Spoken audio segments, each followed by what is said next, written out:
मंदिर में शादी हो रही थी और घर घर के ही लोग उसमें मौजूद होते हैं। 75 साल का एक बुजुर्ग आदमी जो कि दूल्हा बना हुआ था, और सामने दुल्हन थी 35 साल की एक महिला। जब उसके गले में बरमाला डाली जाती है तो बरमाला डालने के बाद वो बुजुर्ग इतना हंसता है, मुस्कुराता है और अपने हाथ से ही तालियां बजाने लगता है। ताली बजा रहा था, उसकी ताली को देखने के बाद, उसकी चेहरे की मुस्कुराहट को देखने के बाद सहज ही अंदाजा लग रहा था कि वो कितना खुश है। उसके बाद फिर उसने उस महिला के मांग में सिंदूर भरा, यानी कि अपनी दुल्हन की मांग में सिंदूर भरता है। उसे भर तो देता है, लेकिन उसे लगता है कि शायद थोड़ी कम है, थोड़ी और ज़्यादा लगाता है। फिर दूसरी बार लगाता है। बार बार वो फोटो की तरफ देख रहा है और ये सब काम कर रहा था, यानी कैमरा देखते देखते ये सब काम कर रहा है। उसे एकदम बड़ी खुशी का अनुभव हो रहा था, एहसास हो रहा था। उसके मुस्कुराहट को देख के, उसके चेहरे को देख कर साफ अंदाज़ा लगाया जा सकता है। इसके बाद जब शादी हो जाती है तो दुल्हन अपने दूल्हे के साथ थी और वो कहने लगती है कि एक बात पूछूं आपसे, कि आपने इतनी उम्र में, यानी कि 75 साल की उम्र में शादी क्यों की? तब उस बुजुर्ग ने जो जवाब दिया वो वाकई अपना आप में सोचने वाली बात थी। उसने कहा कि मेरा जो आंगन था घर का, पिछले 40 सालों से एकदम खाली था, सूना था। अब तुम आ गई हो, तुम्हारे 3 बच्चे भी हैं, तो इससे मेरे घर का आंगन एकदम खुशहाल हो जाएगा, खिलखिलाएगा, और यहाँ से भी बोलने की, चालने की आवाज़ें आएंगी। इतना सुनना था, वो महिला शांत हो जाती है। उनकी सुहागरात की अगली अगली तारीख जब आती है तो पता चलता है कि सुहागरात के अगले ही दिन उस बुजुर्ग की मौत हो जाती है। जो दूल्हा बना था अभी 24 घंटे पहले, वो मर चुका है। और ये बात पूरे इलाके भर में फैल जाती है। सोशल मीडिया पर वो वीडियो जो मंदिर की थी वो वायरल होना शुरू हो जाती है। आज की इस कहानी के माध्यम से यही जानने की कोशिश करते हैं कि आखिरकार पूरा मामला क्या है और उस बुजुर्ग की मौत की पीछे की कहानी क्या है। आदाब, नमस्कार, सत श्री अकाल। मैं उस्मान सैफी। आज की जो सच्ची घटना मैं आपको सुनाने जा रहा हूँ, ये सच्ची घटना है उत्तर प्रदेश के जिला जौनपुर की। जिला जौनपुर का एक थाना लगता है गोरा बादशाहपुर, और गोरा बादशाहपुर का एक गांव लगता है कुचमुच। ये एक व्यक्ति है गांव का जिसका नाम है संगरू राम। संगरू राम की शादी लगभग 40 साल पहले होती है और उसकी पत्नी का नाम होता है अनारी देवी। अनारी देवी से शादी हो जाती है। उसकी ज़िंदगी ठीक ठाक चल रही थी, लेकिन ज़िंदगी में खुशियाँ कम थीं। और खुशियाँ कम होने की वजह ये थी कि उनको कोई बच्चा या कोई संतान पैदा नहीं होती है। तब वो अकेले रहते हैं। अब यहाँ अकेले रहते हैं, परिवार के बाकी जो सदस्य होते हैं, उनके भतीजे या और भी कोई जो शख्स होते हैं, वो खाने कमाने के लिए दिल्ली की तरफ रुख कर लेते हैं। लेकिन ये परिवार, ये जो पति और पत्नी होते हैं, जिसमें संगरू राम और उनकी पत्नी अनारी देवी, ये अपने ही गांव में रहते हैं। वहीं पर जो भी थोड़ी बहुत खेती बाड़ी थी वो काम करना, या फिर जो एक आध पशु थे उनकी देखभाल करना, उससे दूध दूध होना, ये जो भी था, अपनी ज़िंदगी ठीक ठाक चल रही थी। लेकिन साल 2024 संगरू राम की ज़िंदगी में ऐसा आता है कि उसने कल्पना नहीं की थी। दरअसल उसकी जो पत्नी होती है वो बीमार हो जाती है। जैसे ही पत्नी बीमार होती है तो एक आध हफ्ता ही वो ठीक रहती है, उसके बाद उसकी मौत हो जाती है। अब संगरू राम बिल्कुल पूरी तरह से अकेला पड़ जाता है। परिवार के बाकी जो सदस्य होते हैं, चाहे वो भतीजे हों या कोई और भी हों, वो तो रहते हैं दिल्ली में। औलाद कोई थी नहीं, संतान ना होने की वजह से अब घर सूना था। अब ऐसी स्थिति में उसकी पत्नी भी मर चुकी थी। आखिरकार करे तो क्या करे। कभी अपने हाथ से रोटी बनाता था तो आसपास के लोग आकर जमघट जरूर लग जाया करता था देखने के लिए कि संगू राम रोटी बना रहे हैं, कैसी बना रहे हैं। ये लोग देखते थे, हंसते भी थे, मुस्कुराते भी थे, लेकिन वो बुजुर्ग आदमी करता भी तो क्या करता। इसी बीच में किसी ने कहा कि तुम शादी क्यों नहीं कर लेते दूसरी। जब शादी की बात आती है तो शुरुआत में तो बड़ा अटपटा लग रहा था, अजीब लग रहा था कि ये गांव के लोग किस तरह की बातें कर रहे हैं। 75 साल की उम्र में भला कौन शादी करेगा उससे। लेकिन जब गांव के लोगों ने ये बात बार बार दोहराना शुरू कर दिया, बार बार कहना शुरू कर दिया, तो संगरू राम की दिल में भी कुछ शादी को लेकर फूल खिलने लगते हैं। उसके दिमाग में आता है कि अगर शादी हो जाए तो वाकई सही हो जाएगा। लेकिन ऐसी दुल्हन मिलेगी कहाँ जो इस 75 साल के बुजुर्ग आदमी से शादी करेगी। ऐसे ही करते करते वक्त आगे बढ़ रहा था, और वक्त आगे बढ़ते बढ़ते गांव में कोई आता था तो कई लोग मजाक करने भी आ जाया करते थे संगू राम से कि संगू राम, हम तुम्हारे लिए दुल्हन की तलाश कर रहे हैं, तुम चिंता मत करो, जल्दी तुम्हारी शादी कर दी जाएगी। संगू राम खुश हो जाया करता था कि ऐसा लग रहा था जैसे कि आप सब कुछ ठीक होने वाला है। ये अगस्त का महीना था, अगस्त 2025 की ये बात है। संगू राम के पास एक व्यक्ति आता है, एक आदमी आता है। वो कहने लगता है कि एक पास का ही गांव है जिसका नाम है इमली पट्टी। वहाँ की रहने वाली 35 साल की महिला है जिसका नाम मनभावती है, और मनभावती के 3 बच्चे हैं जिसमें 2 बेटे हैं और उनकी बड़ी बेटी है। अब से लगभग 7 साल पहले उसके पति की ब्रेन हेमरेज से मौत हो जाती है, यानी कि उसको उसके जो दिमाग का काम करना बंद कर दिया, फट जाता है, उसकी नसें वगैरह जो भी था, उसकी मौत हो जाती है। अब वो अपनी सास और ससुर के साथ रहती है, बच्चे भी उसके साथ रहते हैं। यदि उस महिला से बातचीत की जाए, इनकी मन भावती से अगर बातचीत की जाए तो शादी की बात बन सकती है। ये बात सुनने के बाद अब संगरू राम खुश हो जाता है। खुश तो पहले भी कई बार हुआ था, लेकिन उसके मन में एक शंका थी, एक सवाल था कि ये ऐसा तो नहीं जैसे पहले लोग मजाक करते थे, कहीं वो भी मजाक करने के लिए आए हो। लेकिन उसकी बात में दम था, उसकी बात में सच्चाई थी, और इस सच्चाई को जानने के लिए ऐसा बताया जाता है कि उसने 500 रुपये का पुरस्कार लिया था, इनाम लिया था, कि अगर बात झूठ हो तो 1 पैसा मत देना और बात सच हो तो पैसे ले लेना। गांव का ही एक लड़का होता है, उसकी उम्र 22 या 23 साल के आसपास रही होगी।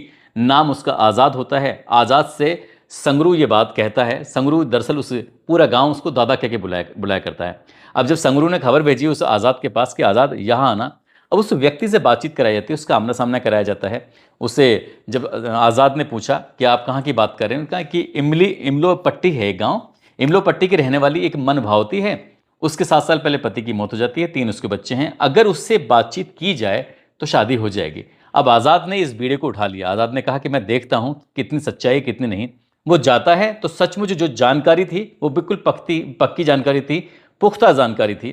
अब पुख्ता जानकारी होने के बाद यहाँ के दादा को ये पूरी कहानी बताई जाती है कि दादा ये सूचना तो बिल्कुल सच है, अब बात करनी बाकी है।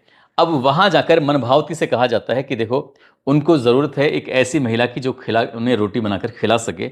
वो अकेलापन भी उनका दूर हो जाएगा, तुम्हारे बच्चों को एक नया जीवन मिल जाएगा, उनकी जो ज़मीन है, उनका जो घर है वो तुम्हारे नाम हो जाएगा, तो क्यों ना ये शादी कर लो। उस महिला के मन में भी ये आ जाता है कि बच्चों के परवरिश के लिए ज़रूरी है कि घर भी हो और खेती की ज़मीन हो, तो इससे बढ़िया क्या हो सकता है।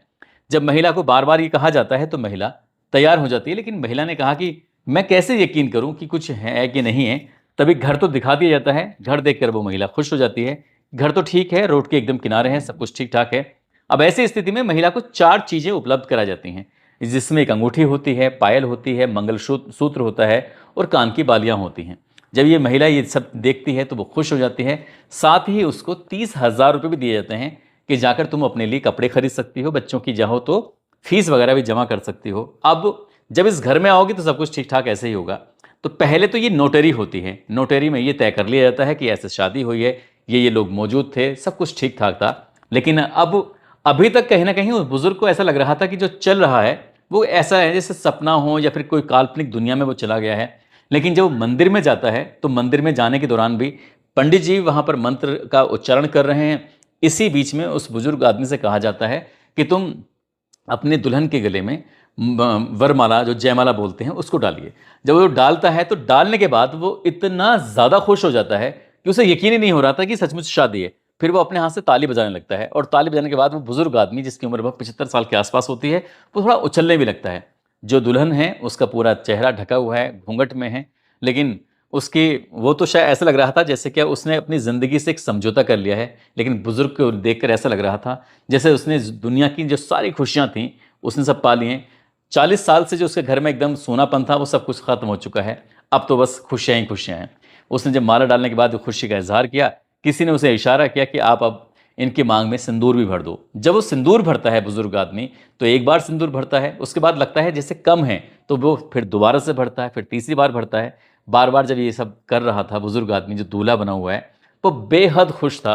उसकी खुशी का कोई ठिकाना नहीं था। लेकिन इसी बीच में दुल्हन ने उससे पूछा भी था कि मैं एक बात पूछना चाहती हूँ कि तुम इतनी उम्र में शादी क्यों कर रहे हो, इसके पीछे की वजह क्या है। जब वजह बताई जाती है, वो कहता है कि 40 साल पहले मेरी शादी हुई थी, कोई संतान होती नहीं है, लेकिन जैसे ही मैंने तुम्हारे 2 बेटों के और एक बेटी के बारे में सुना, तो मुझे लगा कि अब घर में तुम आओगी तो बच्चे भी आएंगे, बच्चे आएंगे तो खेलेंगे, किलकारियाँ भी मचेंगी और खुशियाँ भी मनाई जाएंगी, तो लगेगा कि शायद जो ज़िंदगी का अधूरापन है वो एकदम पूरा हो जाएगा।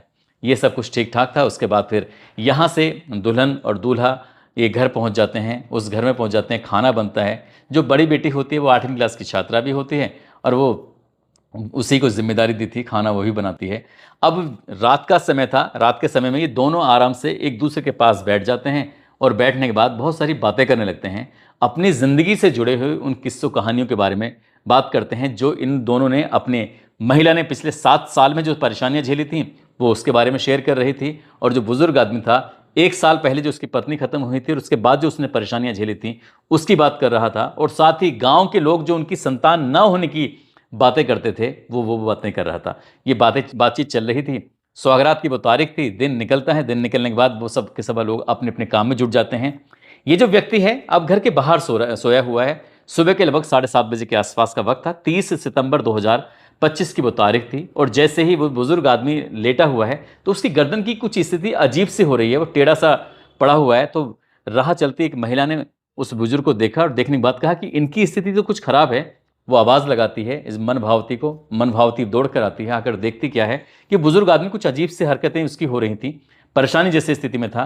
तभी आज़ाद को बुलाया जाता है। आज़ाद थोड़ा जल्दी से आता है, टेम्पो की मदद से उस व्यक्ति को पहले तो गांव के एक डॉक्टर को दिखाया जाता है। गांव का डॉक्टर कहता है कि इनकी हालत थोड़ी सीरियस है, इनको आप बाहर लेके चले जाओ। अब सरकारी अस्पताल में उसको लेके जाते हैं बुजुर्ग आदमी को, जो अभी 24 घंटे पहले दूल्हा बना था, जिसने रात उसकी सुहागरात बीती थी। और वो व्यक्ति जैसे सांसें उसकी थम चुकी थीं, बिल्कुल रुक चुका है। डॉक्टर ने उसको अपने यहाँ इलाज करना शुरू कर दिया। 2 ड्रिप उसको चढ़ाई जाती हैं, लेकिन ड्रिप चढ़ने के बाद भी उस बुजुर्ग की हालत में कोई सुधार नहीं हो रहा था और देखते ही देखते 30 सितंबर की शाम तक उसकी मौत हो जाती है। जैसे ही उस बुजुर्ग की मौत होती है, मौत की खबर पूरे गांव में आग की तरह फैल जाती है।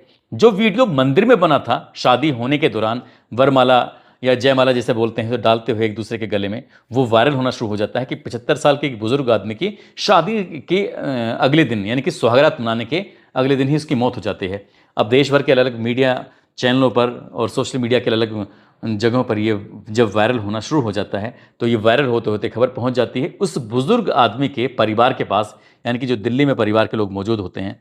अब जैसे उनके पास खबर पहुंचती है, उन्होंने तत्काल प्रभाव से पुलिस को ये सूचना दी कि हम अंतिम संस्कार किसी भी कीमत पर नहीं होने देंगे, इसलिए जब तक बॉडी का पोस्टमार्टम नहीं हो जाएगा तब तक हम इसका अंतिम संस्कार नहीं होने देंगे।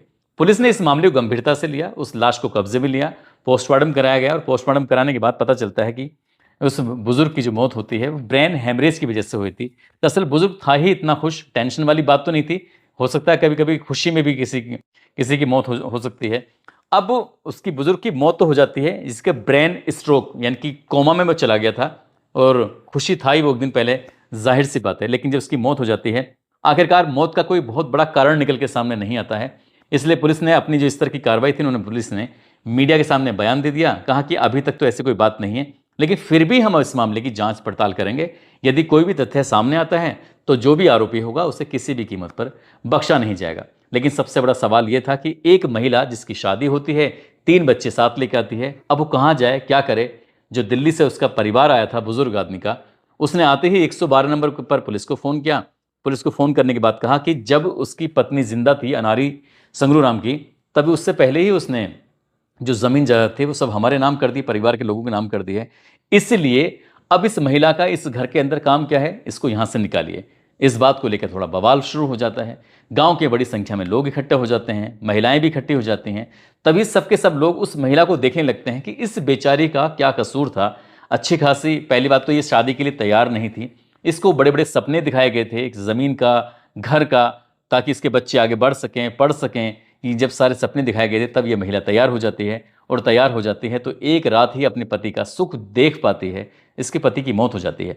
गांव के लोगों ने जिद पकड़ लिया कि ये महिला कहीं नहीं जाएगी। 112 नंबर पर जो पुलिस आई थी, उन्होंने कहा कि आपको थाने आना पड़ेगा। थाने आने के बाद जो भी बात है बड़े उच्च अधिकारी ही कुछ जवाब दे सकते हैं। अब उच्च अधिकारियों के पास मामला पहुंचता है तो एक व्यवहारिक तौर पर देखा जाए तो महिला जाए तो जाए कहां, अपने इन 3 बच्चों को लेकर। फिलहाल गांव वालों की सहमति के बाद उस महिला को यह कहा जाता है यह महिला उसी घर में रहेगी जिस घर में संगरूराम रहता है। फिलहाल तो महिला उसी घर में रह रही है, संगरूराम के उस घर में, विधवा बनकर।